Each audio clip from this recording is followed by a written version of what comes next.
Hello and welcome back to the Talking Walls podcast, and it's great to finally talk about a win under Vitor Pereira, his first match, first win. My name's Dave Azzopardi, and alongside me today we've got Joe from Concept Scouting and Jord Russell again. Joe, how you keeping, man? Yeah, all good, mate. All good. Even better after that, finally, yesterday. But yeah, all good. How are you? Yeah, all good, yeah. Tired. Been a very busy weekend. Obviously, he was at Leicester yesterday. With Matt Cooper, he's not here today. He's looking for a season ticket now. We've won a game, so he's not going to be with us. Not going to be with us this morning. Jord, how are you? Yeah, mate, I'm good. Thank you. All good. Good. Yeah, it's been the run up to Christmas, always mental with the content and stuff, but obviously we're here. Merry Christmas Eve, boys, and it's nice to obviously get the dub as well. Vitor Pereira, life under him, starting off well. Jord, looking at the lineup, interesting. I think we went into this game unsure how we were going to look in terms of shape of formation. Rodrigo Gomez, probably one of the most notable ones, who came in for Aït-Nouri. What did you think of that? Solid lineup. It obviously works with the 3 early goals. Yeah, I thought he would probably go for Portuguese speaking or Portuguese players, people that he knows a little bit more about. He'd only took training for 3 days maybe. Yeah. So I was quite, I think there'd probably be clamours for a Tommy Doyle start and some other players. And I just thought, he's just going to go to players that he knows and players he can communicate with quite clearly on the pitch and concisely to get across his ideas. I thought it looked like a decent lineup. It was more so interesting in the fact of Doherty and Semedo and which way around they'd play and stuff. And, within 3 days, he's realised, our manager last week was saying that, Semedo's getting ragdolled like a kid.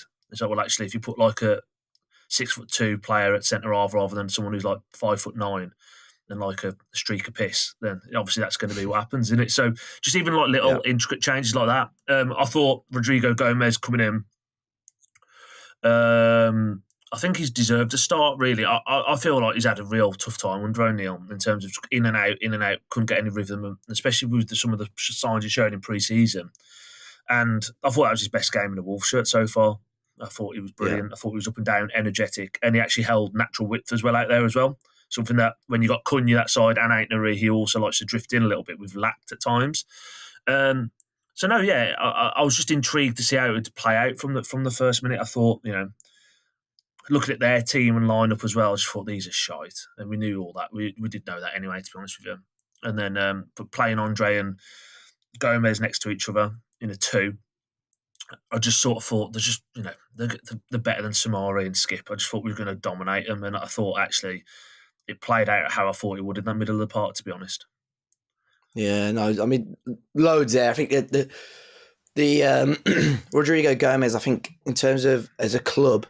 The recruitment team obviously worked quite hard to get that one done over the summer. I think they would have been disappointed with the lack of game time that he's had so far. So it's great that he started, but also Joe as a wing back for him to get on the end.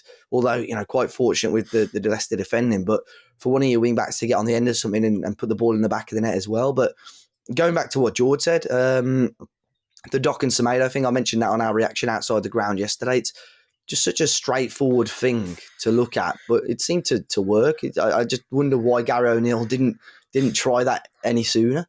Yeah, I think everybody, when they saw in the last few weeks that Semedo, I think it was last week, wasn't it, where Semedo played on the right of a 3, I think everybody kind of thought that wouldn't work then. Yeah. And I think Doc's had so much shit in the last since he came back, particularly, but he's always had it since he's been here. Really, I think because he came through when he was so young, he's probably the easy target. But yesterday was such a good example of what he can do for us still. Mm-hmm. I just thought I thought the way he kind of controlled it inside the pitch. And don't get me wrong, we've got to heavily caveat everything we say. Leicester are shite. So I think it was Mavididi out there on the right hand side. He didn't have a single sniff at all, and he kept moving inside, kept drifting inside, and whenever he drifted inside, Andre dealt with him. So I think in terms of who was their most direct threats, I thought El Kanous was poor as well. I think Mavididi was obviously going to be their biggest threat to feed Vardy, and just didn't have a single sniff. And there's so many occasions where on that right hand side, historically, I've still got the Kero Mitoma versus Nelson Semedo, 1 and 2 etched on the inside of my eyelids from the past. I think that how we dealt with that yesterday, with three days worth of training, you can tell they targeted Mavididi. I thought it was brilliant. I think structurally it looked good, and when he drifted inside, Andre was there to deal with him as well. So really pleased with the early signs on that, and I can see that being a potential option moving forward as well. Yeah, it's interesting, Jordy. I'm sure for Ruud van Nistelrooy it would have been a really tough fixture to look at because your team's just been thumped 4-0 last week against Newcastle. Wolves haven't been great, but they're looking at a game in Vitor Pereira, who's just, he's not managed in a league like this for some time, never managed in the Premier League, obviously, and always had slightly different tactical structures. So for Leicester to prepare for this game, it must have been quite difficult. But I know you two have already sort of mentioned to me beforehand about Andre, and he came in yesterday and he was fantastic alongside João Gomes, and I think those are the two really. If you're going to play with a middle two as that sort of almost pivot, I think those two are fantastic, and they can sit and allow the other boys to do the work. João Gomes even got in one or two promising positions in the second half, so he can move forward as well. But Jord, Andre, what were your thoughts on that performance? Because I know there has been not stick as such, but a few people doubting the signing and doubting the recruitment team for bringing him in. But I think games like yesterday show why Wolves brought him in. Yeah, I thought it was class, and I think again, it comes back down to who was in charge of him and who's giving tactics and stuff. And it's like me trying to drive a Ferrari is what I would say. Gary O'Neill trying to tell Andre what to do. It's just fucking stupid. Look, I think that midfield pairing, I've said it when we've had Neves and Matinho next to each other. I actually genuinely, and it might sound a bit outlandish right now, I think you could stick Andre and João Gomes as a midfield two against most in the league and we'll come out on top. Like, genuinely stacks up really, really well. I think that, especially when you're looking at that bottom half of the league, like, they're just head and shoulders above any other pairing that are in and around us in the league right now. And I think that's the solid foundation and base. I just don't think you need to change it. I don't think you need to do anything too drastic with it. Just let them two play together and they'll dominate games for you. And I think it'll be interesting when Lamina comes back as to what he tries to do with Lamina. I just hope he doesn't try and shoehorn him in like what Gary O'Neill was trying to do, shove 3 into 4 or shoehorn 3 into 2, sorry. But I thought Andre all game, I think Joe picked up on it as well. Every time Mavididi cut inside, he was just there like a brick wall. And it was just, he reads the game so well. And I know that people on Twitter have been sort of slagging him off and saying, oh, he's shit. Someone compared him to Carl Emery. I'm like, me. Awful shell. Fucking embarrassing. And it's almost that thing of, who can we ever go at because we keep losing football games. We've run out of things we can say about Foes and run out of things we can say about Gary O'Neill. Oh, no, let's go after the £20 million Brazilian international. Like, we're lucky to have him. Like, I'm telling you now, we're lucky to have him. He'll flourish now to the end of the season. And I hope that people that were clamouring for a Tommy Doyle start over him or even saying he's comparing him to Carl Emery, just shut the fuck up and watch something different because he'll be our player of the season. There you go. Yeah. I think he'll be our Joe, what do you think about that? Because I think he was very good yesterday. I think there have been certain games where he's been a little bit underwhelming, but maybe, I think Gary O'Neill taking him off at half-time against City certainly didn't help because although maybe you could pin the blame on him for Vardiol's goal in that game, I didn't actually think he was that bad in that first half against City. But, what are your thoughts on it? The worst that I've seen Andre play was probably the first half last week. Going back a couple of weeks, I can't remember who we were playing. He played at home and he got pulled at half-time, which I think you have to be playing really, really badly to get hooked at half-time. And Gary O'Neill did it twice to Andre. Yeah, it was last week when Doyle came on, wasn't it? That was it. That was it. And I think the bar for doing that has to be really, really high. And I don't think Andre had surpassed that bar in terms of he was bad enough at all to be taken off the pitch because I don't think he was. No. And I think that who were we playing last week? Ipswich. Yeah, so in the Ipswich game, my head had gone. Was in the Ipswich game, but he was getting forward more, and I think what he was doing or what he was being asked to do wasn't exactly what his game is.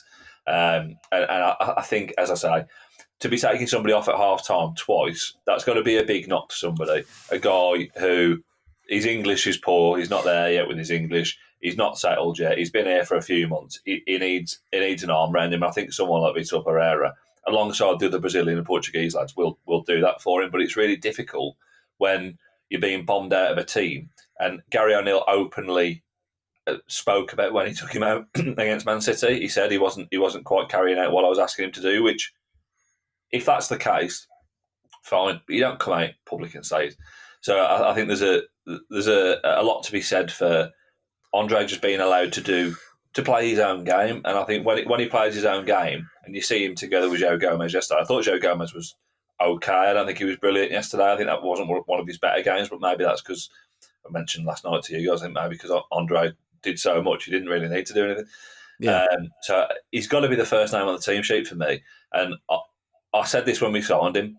He's far too good to be playing for Wolves. And this is, we all love that club as much as anything sometimes. But he shouldn't be anywhere near Wolves. He should be playing in the Champions League, and he should be playing in the Champions League regularly, because he's an absolute Rolls Royce in terms of that position. He's one of the best players in the world in that position. And there's no denying that is the case. He's such a good player in that position. I agree with Jord.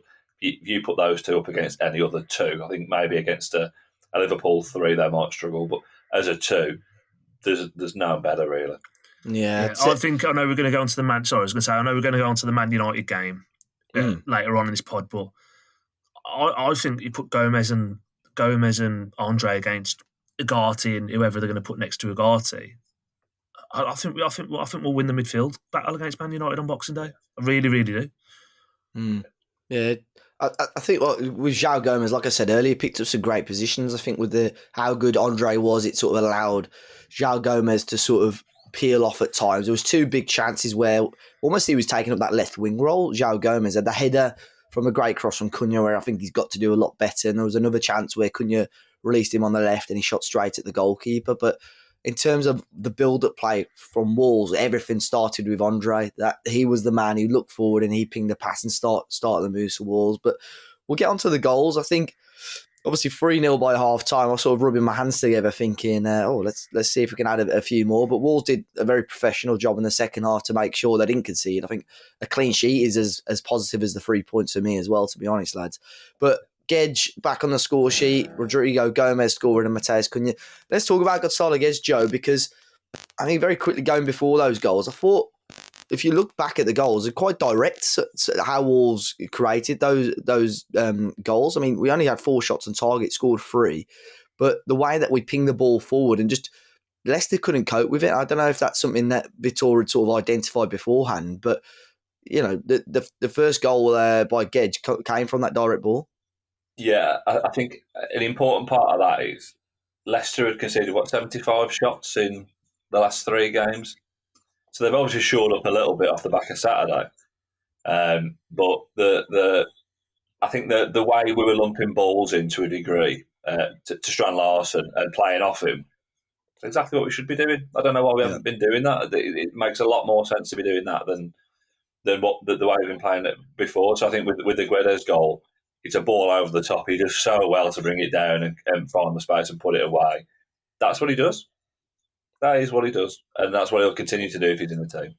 Yeah, I mean, in terms of Gedge, I'm going to get the stat up that I posted on Talking Walls yesterday. In all competitions, 5 goals, 4 assists, just 491 minutes. George, that's a goal contribution every 55 minutes in all comps. Look, that does include games in the EFL Cup against lower league opposition, but that's still a very, very good return for somebody that might only get sort of random 5 or 10 minute cameos at the end of a game as well. I've held my hands up on the last podcast about his cameo against Ipswich. I thought he was very good.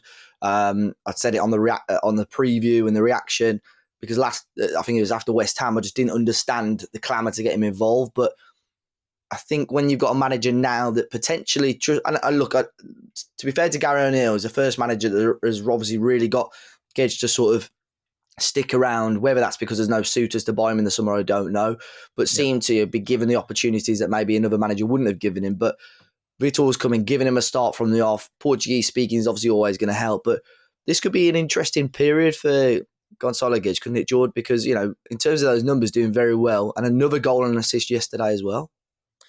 Yeah, I think he's clearly a player that needs a bit of TLC. I think he needs an arm around his shoulder a little bit. Is something I'd say from the outset. I think when he's played and made cameos this year, he's been on that largely for those parts good.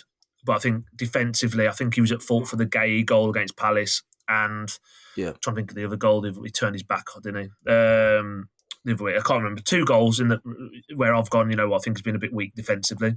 But I think actually we need to start looking at actually what it does bring to the team rather than try and, you know, pick holes into, you know, he didn't smile, he didn't do this, he didn't do that. Like, I think for Gonzalo Guedes, it's this is almost do or die for him now. I think he came to Wolves probably not wanting to come, really, and that's why he got shipped out on loan 6 months later. But then he hasn't done anything when he's been out on loan at Villarreal he went to, didn't he? Yeah. And Benfica struggled as well. Benfica didn't get many games either, did he? And then it's like, I think he's come back this summer and actually no one wants to touch him because he's probably on big wages. We paid a big fee for him. We'd probably want to recoup some of that, half of that minimum. So we're talking about 15, 20 million. I don't think he warrants that from what he's done over the last couple of seasons. So I think he's got a massive point to prove. There's a lot of quality there. That season he had at Valencia before he joined us was like pretty special, numbers wise. And he was in the Portuguese squad. And like he's a million miles off that now. And I just think, you know what? I think he's possibly, whether it's within himself or he's had a conversation with someone, almost like pulled, you know, rolling his sleeves up and going, you know what? If I am better than here, I need to prove I'm better than here. And at the moment, I've not been doing that. So actually, I think there's a lot of skin in the game for Gonzalo Guedes this year to now stake a claim to be a proper starter for Wolves, get his numbers up. And, you know, we'll review it again at the end of the season. Ultimately, I think there's a lot of players here. I'd say Vitor Pereira is another one as well that ultimately, if they can, you know, do a bit of a miracle job, as it were. I don't think it's as big as a miracle because I think there's 3 shite teams in the league, but keep us up in the league, it's only going to look good on them. And I think the way he's going at the minute, he could quite easily finish with over 10 Premier League goals this season. I think quite comfortably. If he's getting a proper run of time in the team, I think he could quite easily get double figures. Well, there's a lot of players, Joe, in this team at the moment. Well, this is a massive chance for them. And look, I think we all know the managerial appointment maybe should have come sooner, and they held off a little bit too long with Gary O'Neill. But now that win yesterday, I think, could almost be that sort of sliding doors moment, especially as we won it. I think if we lost it, it could have been real doom and gloom on this podcast today. But now we've won it. And as Wolves fans are all of a sudden looking up, I've seen the bookies' odds have us outside of the bottom 3 now for relegation, which is always quite nice to see, I suppose. But this is a massive chance for players like Gonzalo Guedes because it's a new manager, it's your chance to shine. And I think everybody on that pitch yesterday, especially the starting 11, did that and probably deserves to start against Manchester United on Boxing Day as well. But, you know, there's so many players in there that have been given opportunities and not taken them. But certainly now the likes of Hwang, Forbes, who did come on yesterday. But, you know, that front 3 now, is obviously Cunha may still get his ban, but that front 3 now should probably stay for the foreseeable until, you know, something changes, surely. Yeah, I think notwithstanding Cunha's ban, like you say, I think that's going to be the front 3. I think Guedes is probably, not just with the win yesterday, but with the nature of the win, I think that team should remain as is now, regardless of who comes back. I think Aït-Nouri, what do you think about that? I'd keep it as it is. I don't think Aït-Nouri's been performing well enough to be getting a start, especially ahead of Rodrigo Gomez. I think with the nature of football that Vitor Pereira wants to play, he wants to be solid defensively, but he wants to have an outlet going forward. Rodrigo Gomez is that player, and in the long run, I would argue that Gomez was signed as a replacement either for Aït-Nouri or for Semedo. Obviously, he played on the right at Estoril, but he's shown he can play on both sides. So for me personally, I don't think Aït-Nouri deserves to come straight back into that side. And I don't know enough about Vitor Pereira to say this out loud, but I will say it anyway. I don't think Aït-Nouri is a Vitor Pereira player per se. I think he's a little bit of a jack in the box, which is great. But if he wants to be solid defensively, he wants a solid, which is going to be a back 5. He wants solid and he wants reliable. And you can see from Rodrigo Gomez, he's got an engine like I've never seen before, I'll be honest. The way, watching him yesterday, I was keeping a close eye on him, you know, as I would. And I'd be watching him up on the left, high on the left, trying to win knockdowns from Strand Larsen, which generally he was. Within 5-6 seconds, he's back defending his line in a flat back 5. So that's something that Aït-Nouri, that I'm a massive fan of him, but the biggest problem that he's got He's rapid getting up the pitch and he's slow as fuck getting back down the pitch, which is a problem. Especially when the bloke next to you is Totti Gomez, who I'm sure we'll come on to. But you need someone who's solid there. And whilst Gomez isn't particularly physical, he'll rat about, he'll snot about, and he'll be there. He'll be that presence. And you wouldn't want to be a winger playing against him because you know if he overturns the ball anywhere on the pitch, he's gonna do you. So for me, I know there's a question, isn't there, that was coming like that. For me, Aït-Nouri doesn't come back into this team on Thursday. I think that's one of Rodrigo Gomez's. That was one of his USPs, in terms of his work rate. I spotted that a couple of times yesterday where not necessarily he was caught out, but maybe he was a little bit higher. And then you look at him, the work rate to get back, whereas a lot of players almost stand there and half-heartedly maybe get back into position. But a couple of times where he blocked the crosses from Leicester and the energy, David, it's just that energy. That's what you need, though, as well. When you're in this position in the table under a new manager as well, I mean, you want this every single game, but you want players to give 110% regardless of the situation. That positive energy that the likes of him and Andre and Joe Gomez particularly bring. Yeah. And the players like Totti, because I know he's not a brilliant footballer, but he will fight for everything, in fairness to him. And that's what you need. You don't need these kind of players who are going to shy away. And we've had it already this season where O'Neill wasn't getting this out of players. And I think Aït-Nouri is definitely guilty of it. He does shy away in them big moments where you need players to be. It sounds really obvious, but to be running the bollocks off. And we've had so many players, particularly in the last couple of years. People have slated Gedge in the past, but look at him now. He's up and down. People have said, he doesn't look bothered. I know Jord touched on it. There's one player that I think looks bothered in that team. It's Gedge. When while he's on the pitch, he's giving it everything. And I think it's really, really important that we have. If you disregard quality to a degree, which we're going to have to when Cunha's suspended, you've got to have players who want to run. And Vitor Pereira is going to need players that run, and we have got a squad that can do that. Yeah, 100%. It's a massive void to fill. When Cunha's not in the squad, we'll talk about him in a second as well. But yeah, in terms of Gedge, a player that's definitely low on confidence, and I think you can still see that at times when he's sort of on the ball. But I think I look back at that clip of him at Valencia when he sort of evades 3 or 4 tackles and gets back up and puts it in the back of it. And I think one day I want to see that in a Wolves shirt at the moment. And I think sometimes it's a good thing. He likes to knock off the ball as quick as he can sometimes.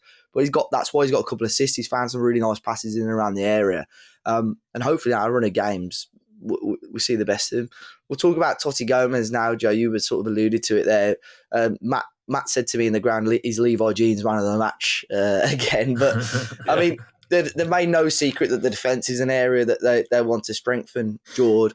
I suppose with Doc's playing, I've heard Craig Dawson, in terms of his training, he's getting less and less at Molineux. I don't know whether that means he's going to be moving on or maybe even a possible retirement, not to wish that on the end of his career. But that defence needs strengthening. Look, we got a clean sheet yesterday, which was great again. But Totti, I think he comes and goes, doesn't he, for me? He sometimes has great games, sometimes not so good games. But what do you think? I think Joe hit the nail on the head a little bit in terms of if you get into a physical one-on-one with him, I'll back him against most people. And he sort of reminds me a little bit of Christophe Berra in a way of anything that was 8 foot in the air, he used to win everything. But as soon as the ball was at his feet, he kicked it like he was a Sabutio player. And it was like someone's flinging his legs back to flung it forward. And I don't think technically on the ball, technically on the ball, I don't think he's that good. But then someone will probably pick up that clip from Newcastle at home last year when he played that through ball to Hwang, and you go, right, okay, maybe there is something there. But that's also fine as well. I think can be like Bambi sometimes, can't he? Yeah, Bambi of course he can. Yeah, it looks a bit awkward and stuff, and that's fine. But actually, physically, I'd take him. Let's go one-on-one with most in the league. If it's played up here or he's going shoulder to shoulder. But look again. At the same time, if he was good with his feet as he was in the air and physically, he wouldn't be playing for Wolves. You could say that about a lot of players, right? So he's going to be imperfect. He's going to have imperfections, but yeah. I've now come to a point of where I just think, you know what, don't moan about what the players can't do. Just appreciate what they can do.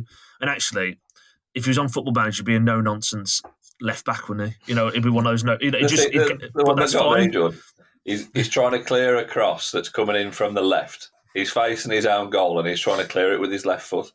Like, that's facing the other way. Usually right, or just get something on it. But he just ended up swiping nothing. And that twice yesterday, whilst I am a fan of him, I like him, but situations like that where if you've got Jamie Vardy in the box, you've got to get the ball out of the box by any means necessary.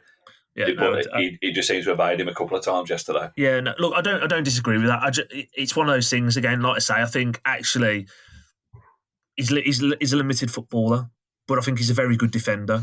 And you can, and I think that's sort of what we need to.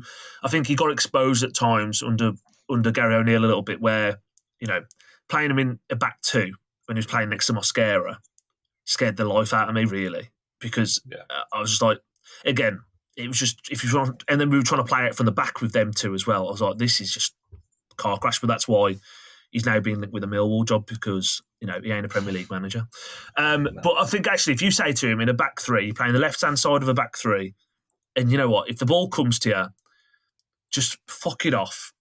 Literally, fuck it off or give it to someone who can play better. I think we'll see some more direct football though. Like I said, the 3 goals all came from direct moves. Like if he look, and I know it's very an old-fashioned thing to say, but just if the ball's in the other half, they can't score. So I don't mind just going direct when you need to and send it. And we don't need to. Caused so many problems to Leicester as well. Yeah, really did. Of course. Like there was nothing wrong with an old-fashioned just turning the defence over and getting their defence facing the back at their goal. And that's ultimately, every time we did that, I think that Rodrigo Gomez's goal, it was simply, just like that's because Justin didn't know what the fuck he was doing. Couldn't work out what to do with it. It was just a simple ball. Yeah, I'll be quickly touching on a couple of Leicester players. I thought Vardy still looked quite sharp, he could have had a couple of goals yesterday. He had a big chance, I think, at 0-0 as well. He took a little bit of stick from the Wolves fans, and I thought, this is only going to end one way, isn't it? And thankfully it didn't. But it cut into him, Dave, when the Wolves fans were singing about his missus. And he was just doing... Yeah, doing the breath, It's all right. Stan Larson was laughing at him as well, wasn't he? Yeah, he was. In the first half, It's a strange bloke, isn't he? But... Danny Ward, I do feel a little bit sorry for him. I think in terms of, look, I don't think he's a great goalkeeper. We said this the last time and they thumped us 4-0 at Molineux, if you remember. But they've had, is it Hermanson, the goalkeeper who was injured out for this? Who's been fantastic apparently. And Leicester fans were really, really concerned that he wasn't going to play because ultimately, apparently he's the only reason they're outside the bottom 3. We heard that on the preview as well this week. He could have done better for the goals, I think. I think the second goal as well. The first goal, I think he probably should have done a bit better for. But the amount of stick that guy's got from Leicester fans is ridiculous. Absolutely ridiculous. The thing is, there's voicing your opinion and just being toxic in the wrong ways. And again, I watched it on the telly. I think they booed, didn't they, when they called out his name before the game? Booed him before the game. Ridiculous. And they were cheering when he picked made a save or just picked the ball up or played a pass. And this is that's so one way to sack confidence out of someone, isn't it? It's so counterproductive. And at the end of the day, Leicester, they went down, they've come back up, and they still haven't really spent big money at all. I think El Canoes was 20 million money, I think, roughly, give or take, I think. And they brought in some frees like Ayew, Bobby Cordova-Reid, all these players, and what are Leicester fans expecting? That's the thing, though, Jord, that they're players that any team in that position, if we sign Bobby Cordova-Reid or Ayew as a backup, they'd probably get stick, but they'd probably be decent enough options, in the future. If we had Cordova-Reid, we've been linked with him 15 times over. Yeah. If we'd have had him, it'd have been a great option in terms of backup. But when the year starting players, I think Ayew started, El Canoe started, Bardi's still starting for him, Oliver Skip's starting for him, Connor Cody. That's a championship team. Yeah, no, it is. It was, and that's what I think. I think obviously Van Nistelrooy's come in, and the first thing he's done is changed Okoli and Wout Faes, who again crap, but still got a bit of Belgian international and whatever, and he's brought in Vestergaard and Cody just to sort of. And I think I just thought they were I don't think, and again we've won 3-0 away from home, and again, but we need to caveat it with I don't think we'll play a poorer side all season. I thought they were really bad. Imagine if that team though turned up against Ipswich last week, or in terms of half of them, 90% of them players played against Ipswich. If we play it was a confidence thing, and again, it comes down to just simplifying it and Gary O'Neill should have gone after Brentford. We've said this, and I really hope now it was perfect. I saw a tweet yesterday, like obviously we won 3-0 away from home. Bournemouth beat United 3-0 away from home, and the same, it just showed the Gary O'Neill effect. It's like the thing is, like he'll still end up getting a half decent job because of his portrayal in the media. I think he'll end up. I think he'll get another Premier League job next. I do. I really do, and I think, you know what, more fool the club that fall for it, because. Well, yeah, it's just proven, like what we've been saying for weeks and weeks and weeks, where people have been like, licking his arse and stuff, saying, "Oh, I trust Gary O'Neill," all this stuff. He was fucking way out of his fucking depth. I think he can have a decent coaching career, but I think in terms of experience, he was it's too inexperienced for the job. He got himself in this mess, I think, ultimately, but he's inexperienced. Whereas Vitor, his CV's interesting, but he's got years of experience at different top flights around the world, so he's earned his stripes. He's earned his stripes, and that's the thing, right? Like Gary O'Neill come out of the Liverpool youth setup, and then he went straight. I think he went straight. Bournemouth was his first managerial job, wasn't it? I think, unless I'm not mistaken, first senior one. Like he's missed so many steps there, and it's like you've seen it: Lampard, Gerrard, Rooney, like. Just because you've played at Gary O'Neill at a high level, played Premier League football, can't discredit that, and he was a competent he had a good career. Like, don't mean you're going to be a good manager. And I think with Vitor Pereira, he's gone around the world, he's earned his stripes in Portugal, Turkey, I know he's been to China and Saudi and whatever, but actually, he's earned his stripes, and he's got a bit of about him. And really, strictly speaking, I think hindsight's a wonderful thing. Like that was probably the sort of appointment we should have been looking for anyway for a team who I'd say we're an established Premier League side now. Giving Gary O'Neill a gig after he kept Bournemouth up probably was a bit premature. I think it was a panic appointment anyway. Though there wasn't. No, of course it was. There wasn't a lot of time. Yeah, look, and Lopetegui. Yeah, we know all that saga, but I think it's only a game, and I sound like I'm probably just talking out my arse here, but I just feel more. Literally, I said a couple of weeks ago on this podcast, we're definitely going down. Like under O'Neill, he's taken us down. Like genuinely, it's only been one game, but I'm like, I think we've got too much quality, and I think the manager now set us up in a way. The manager's going to set us up in a way that we won't lose football games. I think you could quite clearly tell yesterday. It was just tactically a lot better, and even like got Jose Sarr back from his mysterious shoulder injury again.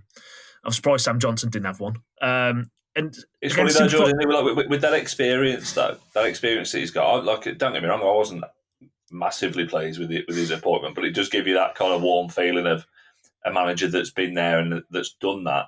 In the same way, to a degree, we knew now when Forrest appointed him, they knew what they were getting. They knew they were going to get a solid manager who's got a solid CV. He's not a Fabian Herzler who, I think he's done okay at Brighton, but he's 33, and as soon as that comes unstuck, they'll sack him because he hasn't got the experience to. Yeah, he hasn't gone through a bad time, has he, Herzler? Like it was like unreal, and at Brighton it's the sort of tailing off a tiny bit now after that a rocket start to season. Yeah, and if you look at their squad, they've got a very good squad. They've spent a lot of money. So I think if you look at where we are, I'd much rather be in this position where at least for the next 18 months, where we've got someone like Pereira who he's obviously got the players on side. You can see by the way they were speaking yesterday. He's even managed to get Pablo Sarabia to do a social media post after the game. So they're obviously on side to a degree. So Semedo's speaking about how that I know on the Match of the Day interview last night they said, did you have time to get much done in training? And he said we got a lot done in training in 3 days. We've gone over a lot of stuff, and I do like the way that Pereira speaks, and I do like the way he said yesterday that when we were 3-0 up, he said that I don't like how we played when we were 3-0 up because it looked quite panicky. I want the players to be comfortable where they are. If with that clean sheet, then he said naturally that's the way it's going to be. If you've not kept a clean sheet away from home for so long, you're going to be panicky. But I want to get that confidence into them where they know they're not going to concede, not that they're worried that they're going to. And I think that's really important because as fans, I mentioned Lopetegui a lot, and I can't go another week without mentioning him. But that second half of the season, a couple of years ago, those games when we were playing Liverpool and those big games that we kept clean sheets in, you never felt like we were going to concede.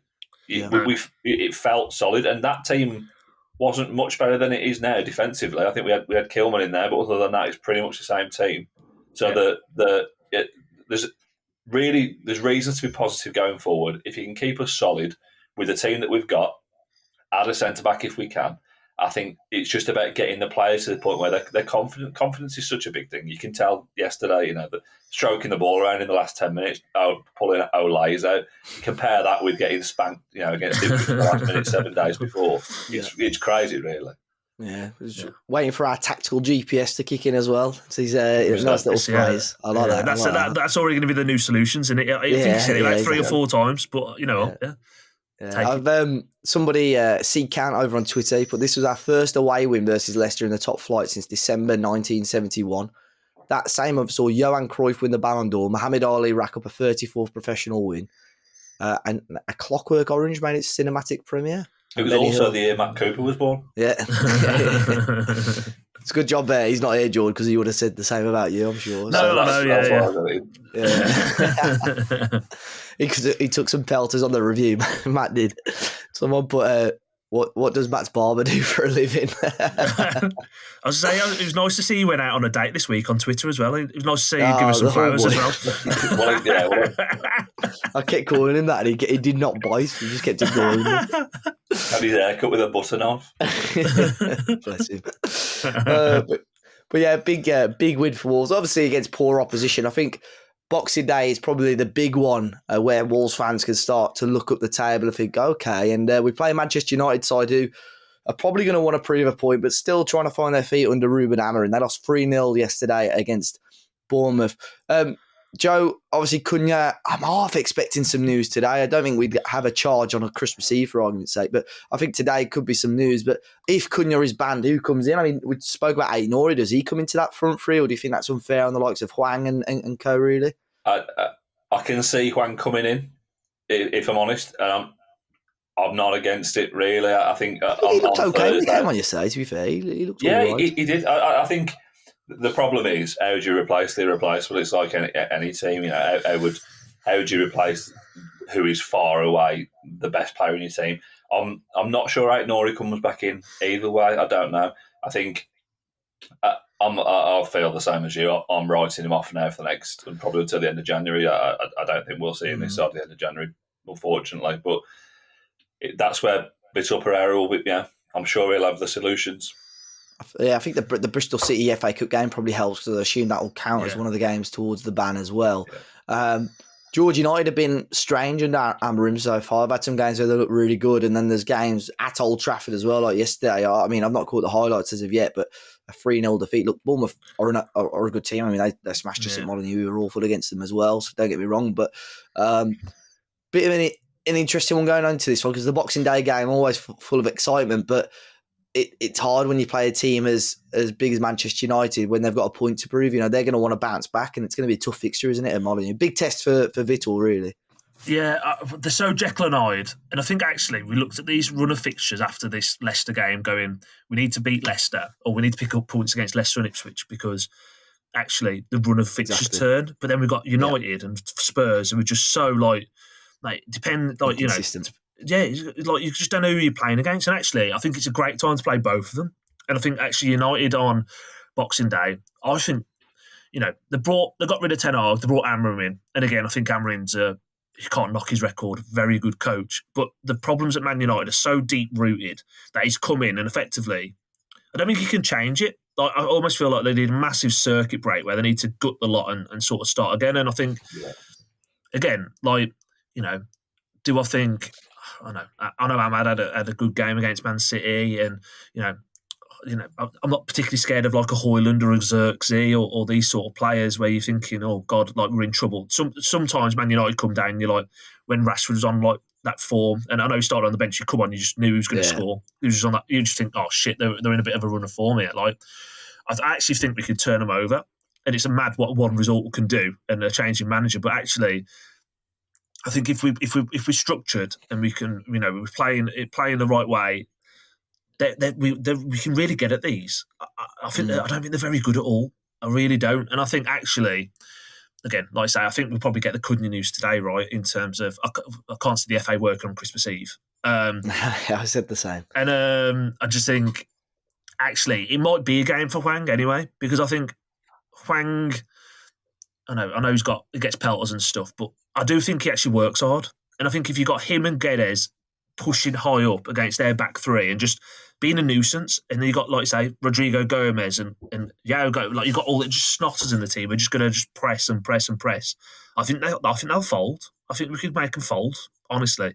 I just think you just got to keep it quiet for 10, 15 minutes in a way. Don't let them get ahead of steam up. And they're confident. Their confidence is shot. Like, I think you'll just see it come out of them. I think we can genuinely won't be surprised if we turn them over on Boxing Day, really. Yeah, it'd be a massive win for Wolves, because that really, I think, like I've already said, the game against Leicester, fantastic to get 3 points, fantastic to get a clean sheet, but really it could be, new manager bounce or whatever. I think Boxing Day is the big one. If Wolves can get a positive result, whether it's a point, whether it's 3 points, that'll be, I think people think, okay, Wolves might be back now. But the Spurs one's interesting as well, Joe, because Postecoglou's under quite a bit of pressure at the moment. Another big defeat for them yesterday, and Wolves got the double over Spurs last season. We've had the better of him. I mean, there's no doubt, Wolves could continue putting that pressure on Spurs as well. I don't think there's any doubt that even without Cunha, we'll put them under some threat next week. I think that Spurs are always a team that if we're playing them, I always fancy us against, just because I think naturally it's like with that Leicester result yesterday. You go into that result thinking we haven't beat these away from home in donkey's years. You naturally expect we're going to get turned over. Whereas with Spurs, I've been there twice and we've beaten both times. And I've got a terrible record generally. So are you going this weekend or not? No, I'm off. Oh, fucking hell. No. So there you go, instant defeat coming. But these two games, it's weird if you look at it through the kind of lens of Gary O'Neill, as we did. You'd be looking ahead to these fixtures, thinking, we've had Everton, Ipswich, West Ham, Bournemouth. No disrespect to Bournemouth particularly, because they're a very good side. They'll finish right up there this season, I think. But you look at it, then it turns into Man United, Spurs. It gets tough, which obviously it does. Every game in the Premier League is tough to a degree, other than Leicester away. So the now looking at it through the lens of Vitor Pereira, you look at it thinking, if we can go into these games being solid, there's no reason why we can't come out undefeated out of them two games. I'm not going to those games thinking we're going to get beat, to be honest with you, which, I'll probably be proven wrong. But I think when you look at Man United yesterday, that they're making changes. If you look at that, the midfield too, I know George mentioned, I think if you look at your man Mainu and Ugarte, I'd like to think we'll get the best of that. They started with Xerxes yesterday, Hoyland came on. So I think this is exactly when you want to be playing Man United, and I think Amorim is a great coach, but like George says, there's issues running really deep there, and there's only really Fernandes that you'd take. If you're a top 16, there's only really Fernandes that you're pulling out of there, so maybe the keeper. So I think it's a really good time to be playing them. I think with the new manager, first game at home, Boxing Day, 5:30, big atmosphere at the Molineux, I'd hope. I think this is the game, if you look back to the Nuno years, this is the kind of game when we would show up. So hoping we can replicate a little bit of that. Fingers crossed. To be massive if Wolves can get something out of this game as well. We'll have our podcast after the Spurs game, so next week's podcast we'll have lots to catch up on anyway. Lads, we'll jump onto the questions. I have quite a few really good questions actually this week, both football and Christmas related really. We'll start with Amar's music show. Do you think it's possible that given Vitor's short stay at many clubs, the club are planning to part ways with him in the summer? And if still in the Premier League, could appoint another Mendes manager for the long term, such as Conceição? I'd be surprised if that was the case. I think Vitor, he was questioned about that in his first press conference in terms of it, and he made out, obviously, his CV hasn't really backed that up, but he made out he wanted to be here for long term. Joe, can you see that happening? If Wolves, maybe if we were to go down, I can maybe see him being moved on or sacked or whatever. But if we stayed up, I think surely he would stop, wouldn't he? I think they'd be planning for him to outstay the length of his contract and ideally extend it. I think, given the link with Mendes, I don't think there's going to be anything untoward going on. We want this manager. They won't be able to give him a 6-month contract because that just looks bad across the board anyway, doesn't it? So there might be something in it, but personally for me, I think they're going to be. Surely Wolves have learned that the short-termism of sacking managers and getting the wrong manager in is the wrong thing to do. I think giving him an 18-month contract is the right thing to do. They've just had to pay out a 4-year deal 6 months into it, not even 6 months into it. So if they were to give him another 4-year deal, that looks ridiculous. And there's there is an onus on Vitor Pereira. He's not managed at this level before. There's an onus on him as well to get that extended, which I think an 18-month deal is the right length for me. What do you think though, Jord? Surely, like I said, unless we go down or maybe miraculously a top club comes in for him, surely he'll stay beyond this season. Yeah, I think it's one of those things where I've had a few conversations, people asking me about what I think of it all. Like, I don't think we'll do okay. Like, I don't think we're going to end up just coming 17th on the last day by the skin of our teeth. I think we'll either go even worse or drastically better. And actually, I wouldn't be surprised in that 18-month contract if there's almost like a trigger or a caveat to say, if we stay up in the Premier League, it gets another 12 months automatically on the back of it. So it's almost like with an option. He's saying all the right things, like, and again, like, apparently he doesn't need money. And his family's got generational wealth for his jobs he's done in China and Saudi, but he just wants to prove himself in the Premier League. Now, I think if he keeps up in the league this year, I would say that's probably par for the course. I think there's worse teams in the league than us still, touch wood. But I think he'll get judged on what we do next year. If he can keep us in the league this year and then we go and we start challenging in and around sort of the 8th, 9th, 10th again, his stock dramatically rises. And you know what? He's put himself in the shop window. I think let's make no bones about it. He's come here to elevate his career like a lot of the players do at the moment. And that's fair enough. I think we've got to all be comfortable now that that's what we are as Wolves. Like, stepping stone's a little bit disrespectful, but we are that path, I guess, to bigger things. So if he can keep us up and then go again, I think we'll get a minimum of 18 months out of him. And if he's here for 18 months, it means he's doing a very, very good job, and we're still in the Premier League, and that's all you can ask for. Fingers crossed. Still very early days, but hopefully, positive signs so far. Sea Counters, again, what are your top 3 favourite Christmas songs? And to add a sense of jeopardy, no one can double up, so unique choices. To be honest, I think my catalogue of Christmas tunes, I'm not a big song. You need to get a group, Dave. Come on. Yeah. Christmas, mate. I'll let you boys take the lead here. I don't know. I'd go with, I think the Pogues is number 1 in it. Fairy Tale of New York. I think that's got to be number 1. I like a bit of Wham! Last Christmas as well. You took mine there, you bastard. Yeah, sorry. I'll go with Mariah. That's just a bit of a, I'm going to go left field. You know that one, The Darkness? Oh, mate, don't let the bells in. Don't let the bells in. That's a good one. You got to have a little bit of Band-Aid as well. Slade, no? Not for me. No. Toss.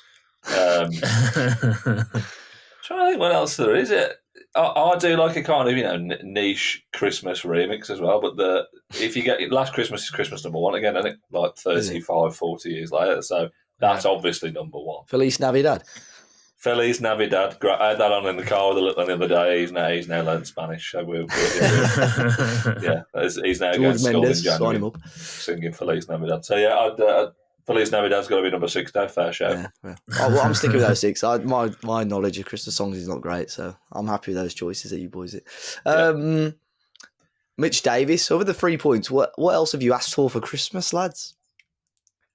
I genuinely do not have a clue because I've said. I've wore a pair of black trainers for work for about 5 years, and they're battered now. So I've asked for a new pair of work trainers, but that's about it. But my missus has got me 9. You're heading towards your 30s now. Yeah, I know. My missus has got me 9 separate presents, though. I saw them all wrapped up. I said, what the fuck? What is this? So I do not have every inch. So, yeah, exactly. I bought 2 of those. I don't know, and this is proper, like, some people are probably going to get the ick listening to this, like Matt's missus would. They've got a handheld PlayStation thing now. So a bit like the PSP, but basically it like connects to your PlayStation Portal. Yeah, that's it. Yeah, I've got one, mate. Yeah, any good? Sick, mate. Yeah. So I mentioned it to my missus. She's like, "Oh, I wish you told me that because I would have got you that." And I said, "Well, it's probably best you didn't because I'd literally be on it all the time then, playing squad battles whilst we're at dinner." It's good. It is decent, to be fair. I got mine in like May, I think, for like when I'm away with work. But it's crap when you're on hotel Wi-Fi if you're away. But what they've sorry, non-gamers who are listening to this, but what they've just done is they've put streaming on it now.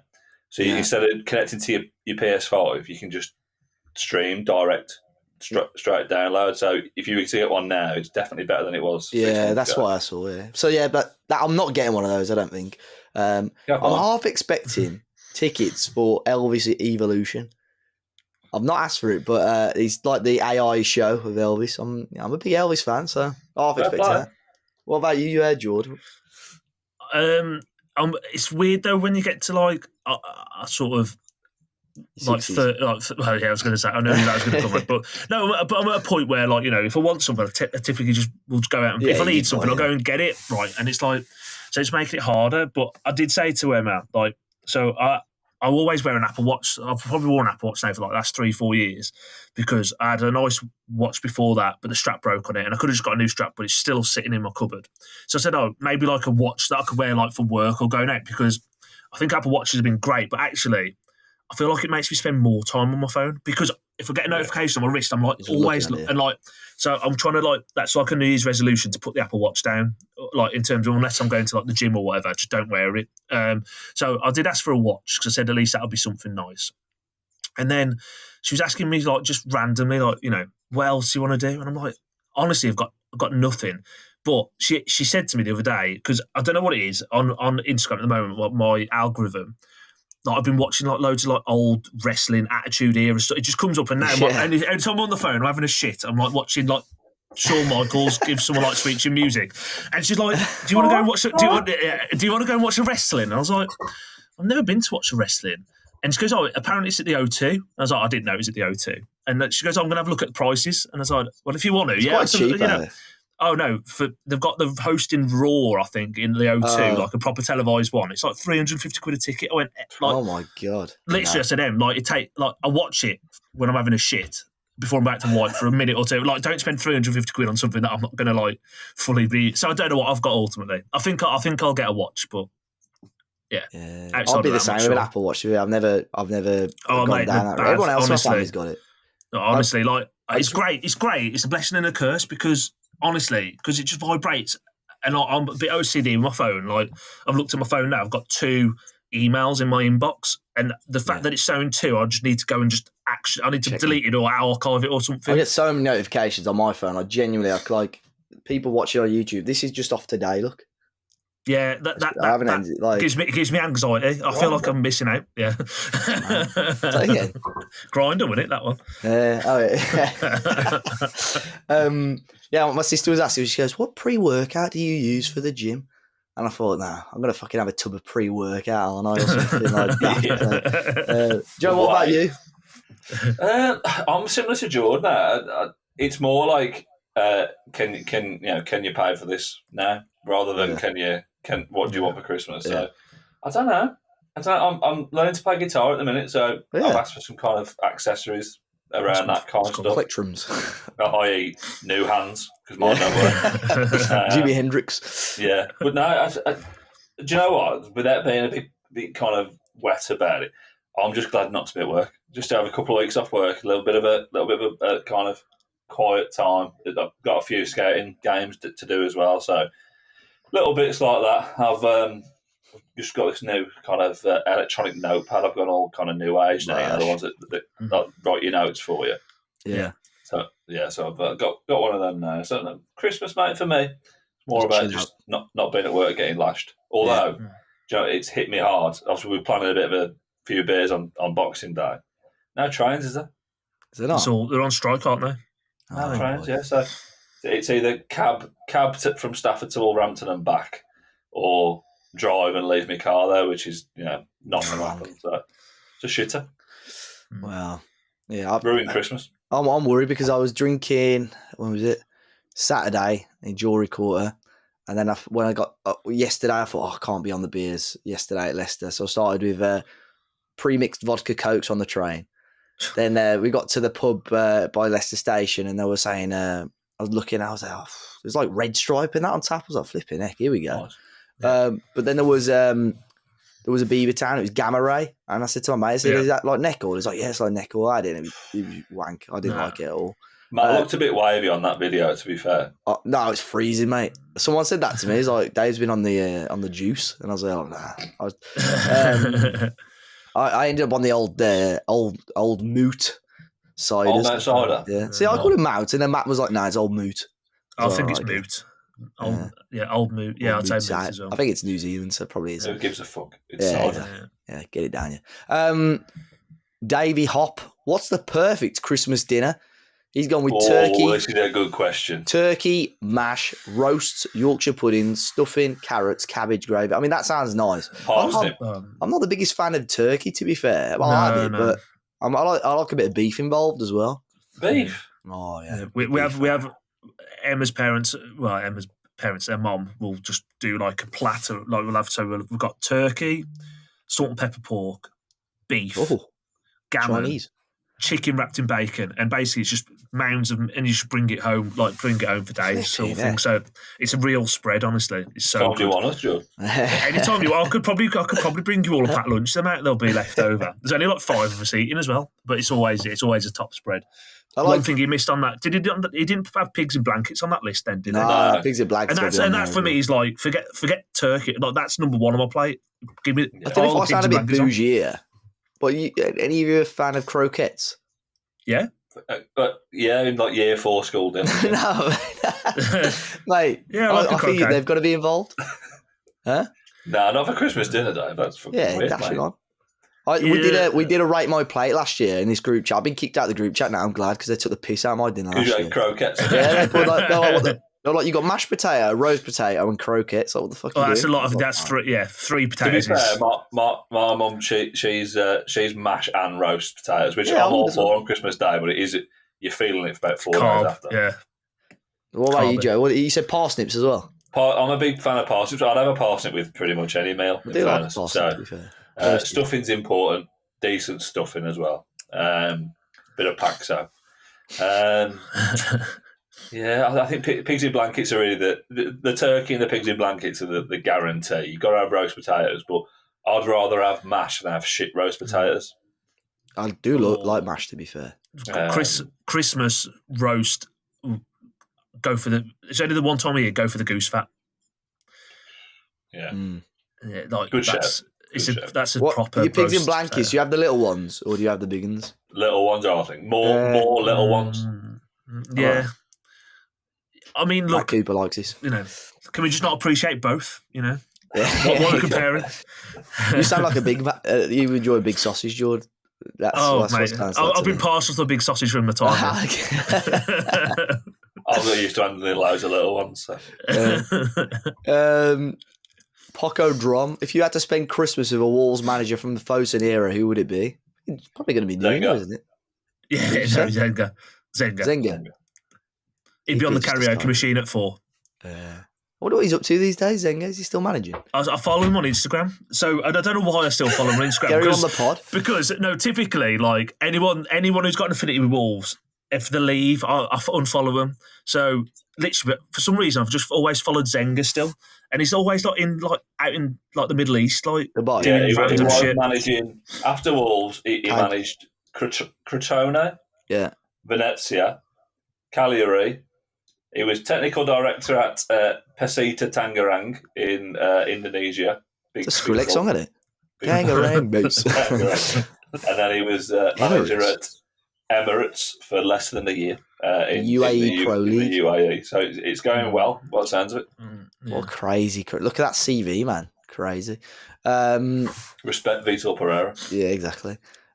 Another one. What time do you sit down for Christmas dinner? About 2-ish, I am. About 3. But then, again, I've said about on my mountain meat, then you'd probably go back for seconds about 8-ish, half 8.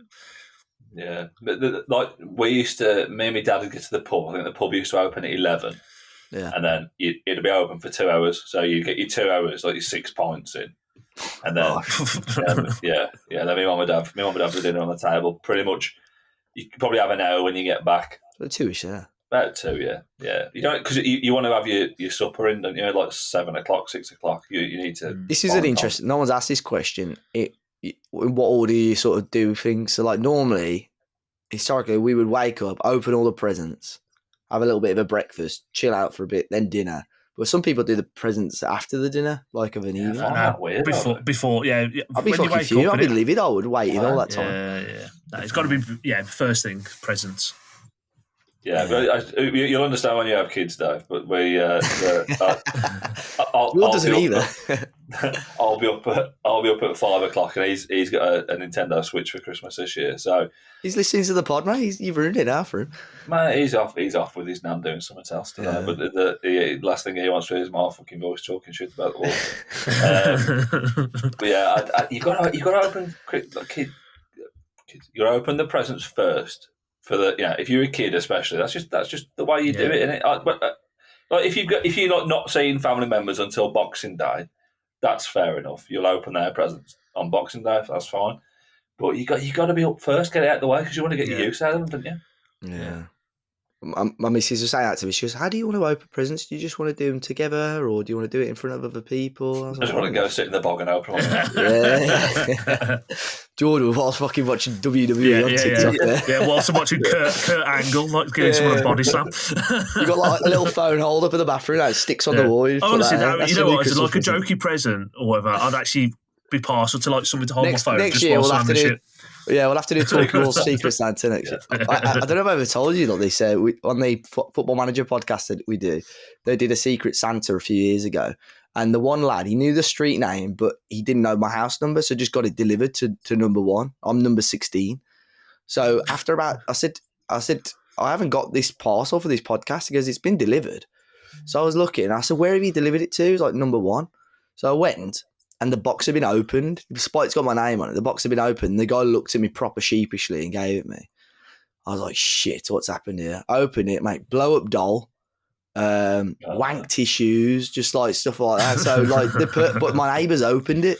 So he's probably looking at me like, can we just roll that back a sec? Yeah, go on. Surely, if you don't know what house to deliver it to, you don't just roll the dice and go to number 1, do you? Yeah, no. Why? Maybe you thought, yeah, David's party. You just, I literally told him number 1. Yeah, exactly. Like, you know who I am. You know what I mean? Like, I've been down your road, Dave. It's about 3 miles from number 1 to number 16. Anyway, and the final question: how nice is it to roll over in bed and have Uncle George to spoon with again? Brilliant. It feels wrong, but it feels right. Yeah. I don't think it feels wrong at all. Oh. Yeah. Interesting January, I think, coming up maybe. Yeah. No, he's hopefully brings us a player or two. I've got a quick question for you two, because I think it's probably one that maybe some of the listeners will want to listen to, Christmas related. Gavin and Stacey, are you watching it on Christmas Day? Yeah, I'll be there, no matter what.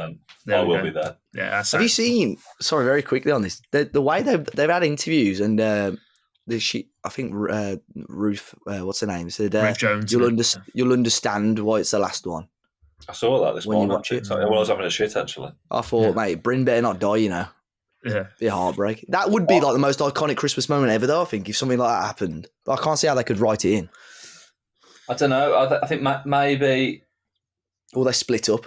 That would just be Gavin and Stacey. Yeah, it's funny, for such a good program. They're the most irrelevant characters in there. The 2 lead characters are the fucking most irritating and the least relevant.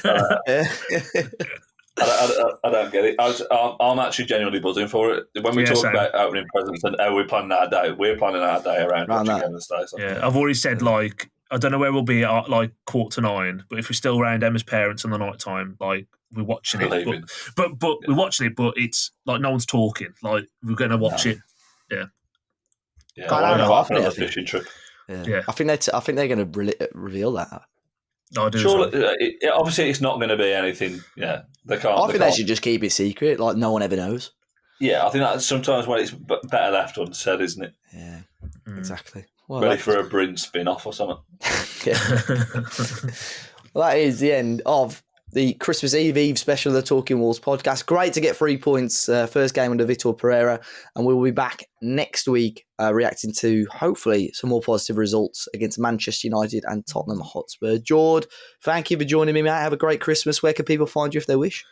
Yeah, so it's Jord7 on Twitter and Instagram. And a quick shout out as well. One of my friends got engaged yesterday.